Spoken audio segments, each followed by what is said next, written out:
नमस्कार, आप देख रहे हैं आवाज समाचार।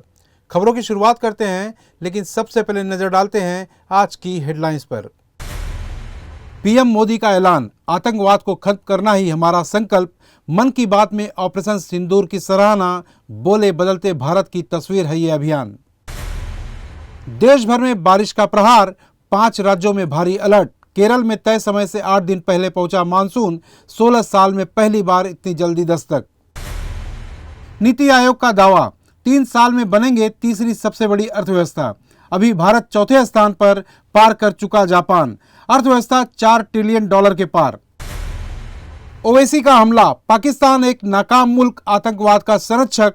बहरीन में बोले, भारत की वायु रक्षा प्रणाली ने हर चुनौती को दिया करारा जवाब। लालू यादव का बड़ा फैसला, बेटे तेज प्रताप को 6 साल के लिए पार्टी से निकाला। पार्टी विरोधी गतिविधियों और पोस्ट पर मचा बवाल, तेज बोले अकाउंट हुआ था हैक। और पाकिस्तान डरा, बढ़ाया रक्षा बजट, कहा पड़ोसी बेहद खतरनाक। विकास बजट घटाया, सुरक्षा को दी तरजीह। भारत पर रात में हमले का लगाया आरोप। अब खबरें विस्तार से। प्रधानमंत्री नरेंद्र मोदी ने अपने मन की बात के 122वें एपिसोड में ऑपरेशन सिंदूर और भारतीय सेना के पराक्रम पर बात की है। उन्होंने कहा कि देश के हर नागरिक ने संकल्प लिया है कि आतंकवाद को खत्म करना ही है। ऑपरेशन सिंदूर सिर्फ एक सैन्य अभियान नहीं, यह बदलते भारत की एक तस्वीर है।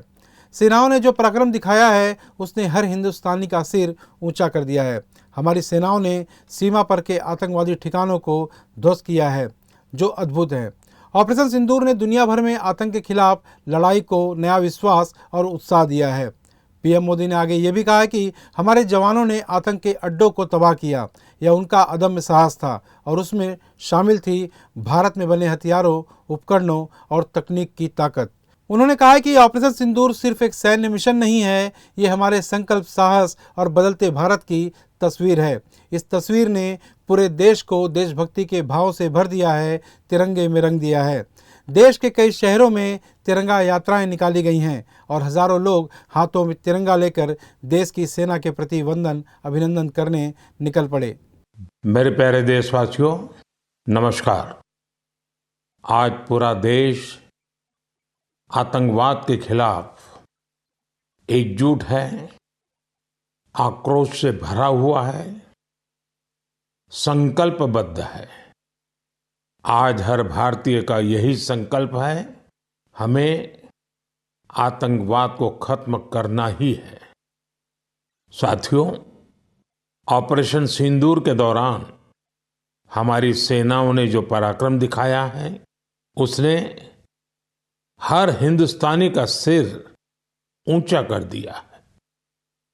जिस प्रिसीजन के साथ, जिस सटीकता के साथ हमारी सेनाओं ने सीमा पार के आतंकवादी ठिकानों को ध्वस्त किया, वो अद्भुत है। ऑपरेशन सिंदूर ने दुनिया भर में आतंक के खिलाफ लड़ाई को नया विश्वास और उत्साह दिया है। साथियों, ऑपरेशन सिंदूर सिर्फ एक सैन्य मिशन नहीं है, ये हमारे संकल्प, साहस और बदलते भारत की तस्वीर है। देश के कई हिस्सों में इस हफ्ते मौसम करवट लेने वाला है। अगले 7 दिनों तक देश के 5 राज्यों में भारी से अति भारी बारिश होने की संभावना जताई गई है। मौसम विभाग के मुताबिक पश्चिमी तटों यानी कि केरल, कर्नाटक, तटीय महाराष्ट्र और गोवा में लगातार तेज बारिश हो सकती है। केरल में इस बार मानसून ने चौंका दिया है। तय समय से पूरे 8 दिन पहले मानसून ने दस्तक दे दी है। मौसम वैज्ञानिकों के मुताबिक पिछले 16 सालों में पहली बार ऐसा हुआ है जब मानसून इतनी जल्दी पहुंचा है। इसकी तेज एंट्री अब महाराष्ट्र की ओर बढ़ रही है। भारतीय मौसम विभाग ने पश्चिमी तट के राज्यों के लिए हाई अलर्ट भी जारी किया है। आमतौर पर मानसून 1 जून को केरल पहुंचता है, लेकिन इस बार समय से पहले दस्तक ने रिकॉर्ड तोड़ दिया है। 25 और 26 मई को केरल में बेहद भारी बारिश होने का अनुमान है। तमिलनाडु के घाटी इलाकों में भी उसी दौरान भारी बारिश होने की संभावना जताई गई है। सिर्फ दक्षिण भारत ही नहीं, बल्कि पूर्वोत्तर भारत के लिए भी चेतावनी जारी की गई है। अगले 7 दिनों तक असम, मेघालय, अरुणाचल प्रदेश, नागालैंड, मिजोरम, मणिपुर और त्रिपुरा में भी गरज चमक के साथ बारिश हो सकती है। तेज हवाएं भी 40 से 50 किलोमीटर प्रति घंटे की रफ्तार से चल सकती हैं।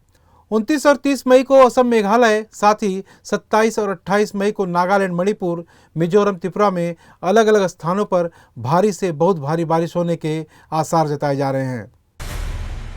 नीति आयोग के सीईओ BVR सुब्रमण्यम ने कहा कि भारत आज दुनिया की चौथी सबसे बड़ी अर्थव्यवस्था है, जिसका आकार $4 ट्रिलियन है।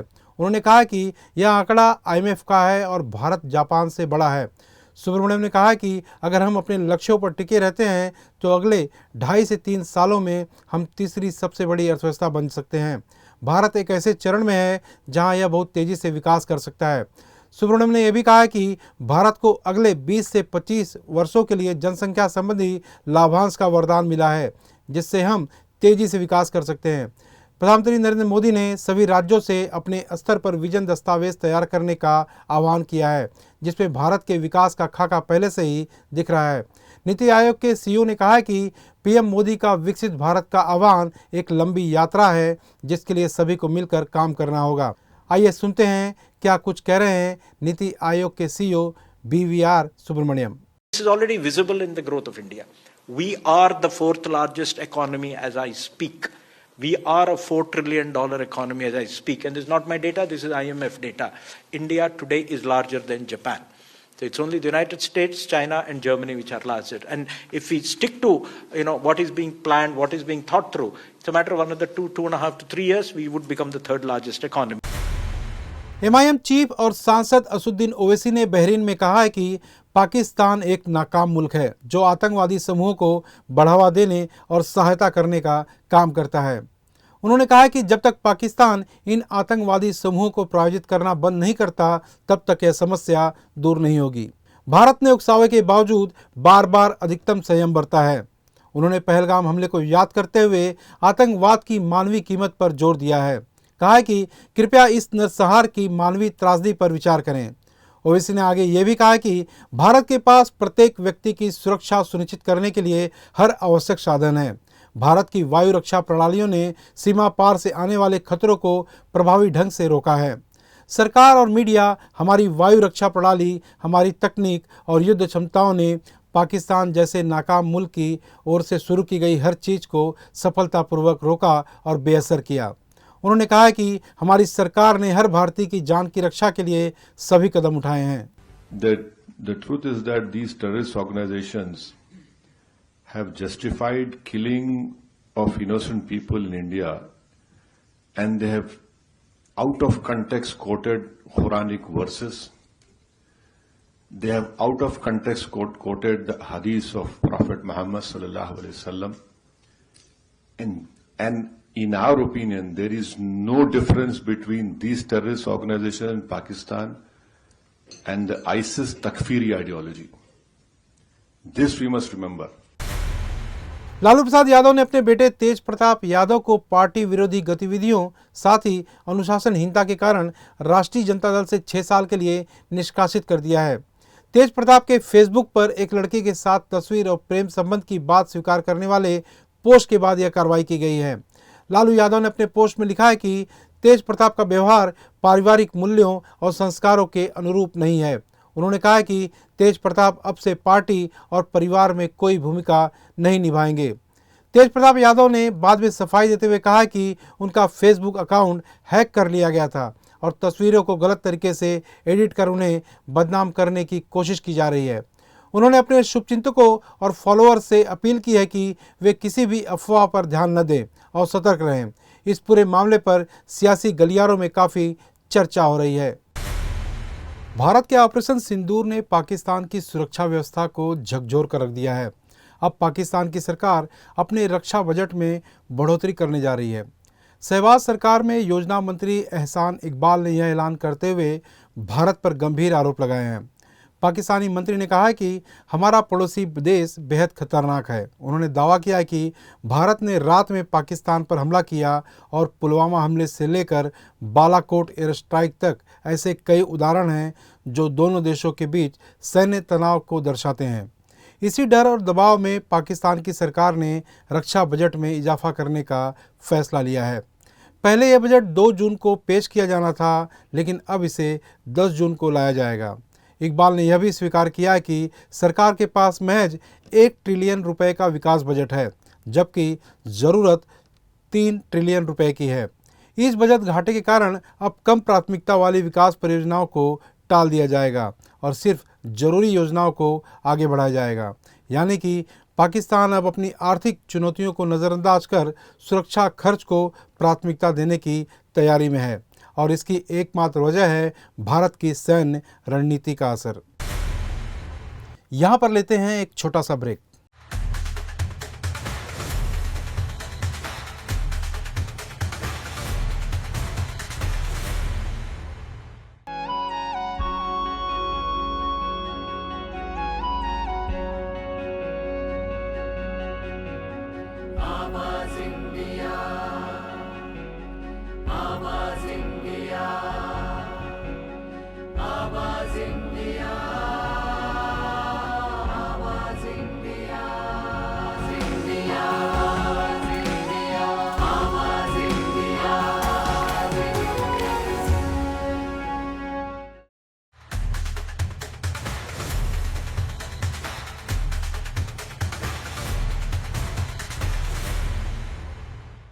ब्रेक के बाद आप सभी का फिर से स्वागत है। दिल्ली के इंदिरा गांधी इंटरनेशनल एयरपोर्ट के टर्मिनल 1 पर शुक्रवार की सुबह बड़ा हादसा हो गया। भारी बारिश के चलते एयरपोर्ट के फोरकोट एरिया की छत यानी कि कैनेपी का एक हिस्सा गिर गया। छत गिरने की यह पूरी घटना वहां मौजूद किसी यात्री ने कैमरे में रिकॉर्ड कर ली, जिसका वीडियो अब सोशल मीडिया पर तेजी से वायरल हो रहा है।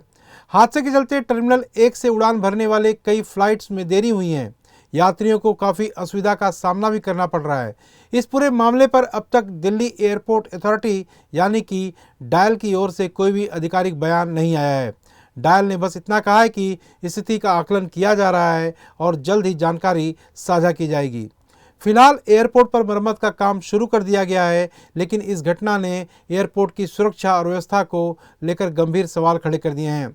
दिल्ली में बीते कुछ घंटों से मूसलाधार बारिश हो रही है, जिसकी वजह से राजधानी के कई इलाकों में जल भराव और ट्रैफिक जाम की भी खबरें आ रही हैं। उत्तर प्रदेश के आगरा में स्थित ताजमहल को बम से उड़ाने की धमकी मिली है। शनिवार को केरल से एक ईमेल आया जिसमें दावा किया गया था कि ताजमहल में RDX लगाया गया है और इसे दोपहर 3:30 पर उड़ा दिया जाएगा। धमकी भरे ईमेल के बाद सुरक्षा एजेंसियां अलर्ट मोड पर आ गई और ताजमहल की सुरक्षा बढ़ा दी गई। CISF पुलिस और बम निरोधक दस्ते ने ताजमहल और आसपास के इलाकों में तलाशी अभियान चलाया। करीब 3 घंटे तक चले इस अभियान में कोई भी संदिग्ध वस्तु नहीं मिली। सुरक्षा एजेंसियों ने ताजमहल के सभी प्रवेश द्वारों पर सघन चेकिंग की और खोजी कुत्तों की भी मदद ली। ACP ताज सुरक्षा अरीब अहमद ने बताया कि यह एक हॉक्स ईमेल था जिसे केरल से भेजा गया था। पुलिस ने कहा है कि ईमेल के मामले में साइबर थाने में केस दर्ज कर लिया गया है। साथ ही आरोपी तक पहुंचने की कोशिश भी की जा रही है। ताजमहल को इससे पहले भी कई बार बम से उड़ाने की धमकी मिल चुकी है। चुनाव आयोग ने 4 राज्यों की 5 विधानसभा सीटों के लिए उपचुनाव की घोषणा कर दी है। मतदान 19 जून को होगा, जबकि नतीजे 23 जून को घोषित किए जाएंगे। भारतीय निर्वाचन आयोग के मुताबिक जिन राज्यों में उपचुनाव होने हैं उनमें गुजरात, केरल, पंजाब और पश्चिम बंगाल शामिल हैं। ये 5 सीटें या तो संबंधित विधायकों के इस्तीफे या उनके निधन के कारण खाली हुई थी। उपचुनाव जिन सीटों पर होंगे उनमें गुजरात की कादी और विसावदर, केरल की नीलाम्बूर, पंजाब की लुधियाना सेंट्रल और पश्चिम बंगाल की कालीगंज विधानसभा सीट शामिल है। मुंबई से सटे ठाणे जिले के मुंब्रा से दिल दहला देने वाली वारदात सामने आई है। अमृतनगर इलाके में एक युवक की उसके ही स्कूल के दोस्तों ने चाकू मारकर हत्या कर दी। झगड़ा सिर्फ पैसों को लेकर हुआ और फिर जो हुआ वो रोंगटे खड़े कर देने वाला है। 20 साल का सैयद अशरफ जो सब्जी बेचकर अपना गुजारा करता था, उसे 4 युवकों ने मिलकर चाकुओं से हमला कर मौत के घाट उतार दिया। आरोपियों ने अशरफ की जेब से जबरन पैसे निकालने की कोशिश की और जब उसने विरोध किया तो करीब 10 से 15 बार उस पर चाकू से वार किया गया। ये पूरी वारदात पास लगे CCTV कैमरे में भी कैद हो गई थी। सबसे हैरान करने वाली बात यह रही कि वारदात के वक्त वहां कई लोग मौजूद थे, लेकिन किसी ने भी अशरफ को बचाने की कोशिश नहीं की। गंभीर हालत में अशरफ को अस्पताल ले जाया गया, लेकिन इलाज के दौरान उसकी मौत हो गई। मुमरा पुलिस ने इस मामले में 2 आरोपियों को गिरफ्तार किया है, जिनमें से एक नाबालिग है। वहीं 2 आरोपी अब भी फरार बताए जा रहे हैं। पुलिस की जांच में सामने आया है कि दिन में पैसों को लेकर अशरफ का अपने स्कूल के पुराने दोस्तों से झगड़ा हुआ था और जब वह रात को दुकान बंद करके लौट रहा था, तभी अमृतनगर इलाके में उन दोस्तों ने घेर कर चाकुओं से उस पर हमला कर दिया। पुलिस के मुताबिक हत्या की मुख्य वजह पैसों का विवाद था। अशरफ पैसे देने को तैयार नहीं था और इसी बात को लेकर उसे बेरहमी से मौत के घाट उतार दिया। जेब में हाथ डाल के पैसे निकालने के ऐसे मजाक मस्ती चल रही थी, तो उनमें से उन लोगों को ये झगड़ा उनमें हो गया और उनको मार के वहां से भगा दिए थे। उसके बाद में वो गुस्सा मन में रख के उन्होंने, जब भी ये लोग घर पे जा रहे थे, जो फिरियादी है इस केस का काशिफ कुरैशी और जो मरने वाला है अशरफ, वो जब भी घर पे जा रहे थे, तभी वो गाड़ी से घर पे जा रहे, तभी इन लोगों ने, जो रोशन करके है उसका दोस्त ही है, जो मरने वाला है उसका दोस्त रोशन करके, और उसके बाप जो रईस है रोशन का, उन्होंने उनको दरगाह गली पे रुकवाया और उनको बातचीत की कि तुमने उनको नहीं मारना चाहिए था करके। उसमें से फिर उन्होंने अपने भाई को भी बुला लिया रोशन ने, और वो सब राय उन लोगों में झगड़ा हो गया और पहले जो फिरियादी है काशिफ, उसको पहले चाकू से मारा तो वो थोड़ा सा पीछे हट गया। बाकी उसको छोड़ के फिर इन लोगों ने अशरफ को पुराने, ये जो आधा घंटा पहले जो झगड़ा हुआ था, उस झगड़े के वजह से उसको मारा। नंदुरबार जिले के नवापुर शहर में एक निजी अस्पताल में नवजात बच्चे की मौत के बाद परिजनों ने महिला डॉक्टर के साथ मारपीट और अस्पताल में तोड़फोड़ की।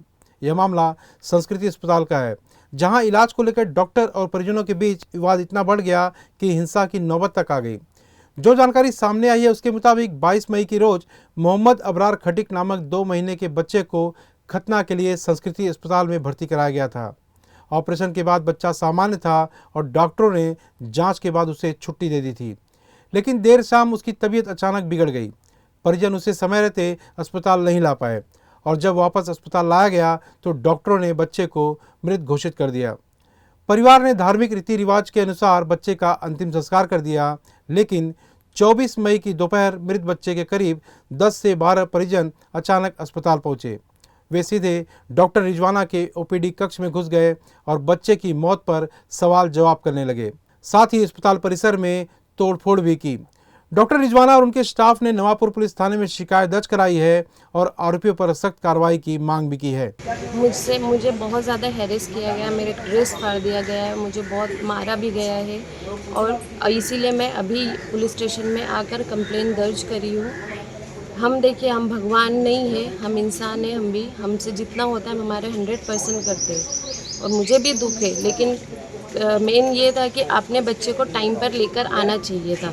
अगर आप बोल रहे हैं कि बच्चे को फिट्स आए थे यहाँ हॉस्पिटल से लेकर जाने के बाद, तो 2:30 बजे फिट्स आए होंगे। अगर 2:30 बजे मेरे यहाँ से लेकर गए तो 3 बजे आए, तो आपने फ़ौरन लेकर आना चाहिए था। आपने नहीं लेकर आए, आप 2 घंटे बाद लेकर आए डेथ बच्चा। तो आप, हम भी नॉर्मल जितना हो सकता हम उतना हमारा 100% देते और हमने दिया भी था, लेकिन डेड बच्चा था तो हम उसको ज़िंदा नहीं कर सकते, वो पावर ऊपर वाले ने हमको नहीं दी है। तो मेरी इतनी ये है कि मेरे साथ बहुत गलत किया गया है, मुझे बहुत हैरेस किया गया है, मेल फीमेल सबके साथ। मृतक मोहम्मद अबरार खटिक के परिजनों ने अपना पक्ष रखा। उनका कहना है कि बच्चे की मौत अचानक हुई है और वह सिर्फ डॉक्टर से जवाब मांगने आए थे। उनका आरोप है कि डॉक्टर रिजवाना ने गैर जिम्मेदाराना रवैया अपनाया, जिससे उनकी भावनाएं आहत हुई। परिजनों का दावा है कि उन्होंने कोई मारपीट या तोड़फोड़ नहीं की है। जो परसों के दिन जो उनके पोतरे की जो मैयत हुई, तुरंत खतना करने के आने के बाद में तुरंत वो बच्चे की मौत हो गई। अभी वो मौत हो गई, आज उसको 2 दिन हो गए। 2 दिन बाद में जो भी रिश्तेदार आ रहा था, रिश्तेदार आ रहे, रिश्तेदार पूछ रहे क्या इससे पहले भी अपन ने 8 दिन के बच्चे की खतना करी, लेकिन ऐसा कुछ हुआ नहीं कोई बच्चे को। ये बच्चा 2 महीने का था, फिर भी ये बच्चे को ऐसा कैसे खतना करने के बाद अपन कोई पहली बार थोड़ी खतना कर रहे। यहाँ पर लेते हैं एक छोटा सा ब्रेक।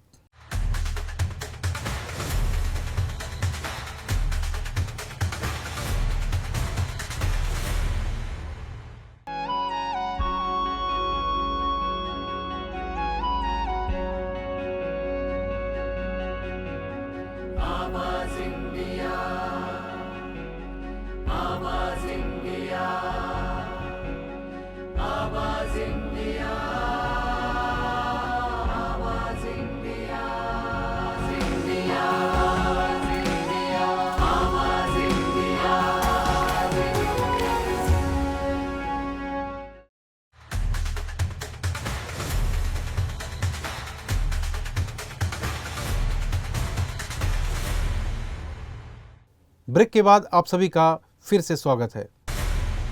भारतीय टेस्ट टीम में युवा बल्लेबाज यशस्वी जायसवाल की वापसी हो गई है। इंग्लैंड के खिलाफ आगामी टेस्ट सीरीज के लिए उन्हें टीम में शामिल कर लिया गया है। इस पर उनके कोच ज्वाला सिंह ने प्रतिक्रिया दी है। उन्होंने कहा कि यशस्वी लगातार 2 साल से टीम इंडिया के साथ जुड़े रहे हैं, लेकिन कुछ समय से टेस्ट मैच नहीं खेल पाए थे। उन्हें विश्वास था कि यशस्वी का चयन होगा क्योंकि वह एक प्रतिभाशाली खिलाड़ी हैं, और अब जब वापसी इंग्लैंड जैसी चुनौतीपूर्ण सीरीज में हो रही है तो यह और भी खास हो जाता है। टीम इंडिया में इस समय बड़े बदलाव हुए हैं। रोहित शर्मा और विराट कोहली जैसे सीनियर खिलाड़ी अब टीम का हिस्सा नहीं हैं। ऐसे में नए नेतृत्व के साथ यशस्वी जैसे युवाओं पर अब प्रदर्शन की बड़ी जिम्मेदारी है। शुभमन गिल को कप्तानी सौंपी गई है, जबकि ऋषभ पंत उपकप्तान बनाए गए हैं। कोच ज्वाला सिंह ने यशस्वी के आईपीएल प्रदर्शन की भी तारीफ की है और कहा कि उन्होंने वहां दबाव में खुद को साबित किया। अब टेस्ट क्रिकेट में वह लीडिंग बैटर की भूमिका निभा सकते हैं।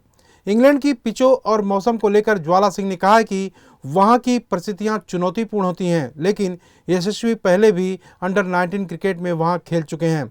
अगर उन्हें इंडिया के शुरुआती मुकाबलों में खेलने का मौका मिला तो वे खुद को जल्दी ढाल सकते हैं और टीम इंडिया के लिए अहम भूमिका भी निभा सकते हैं। आइए सुनते हैं क्या कुछ कह रहे हैं कोच ज्वाला सिंह।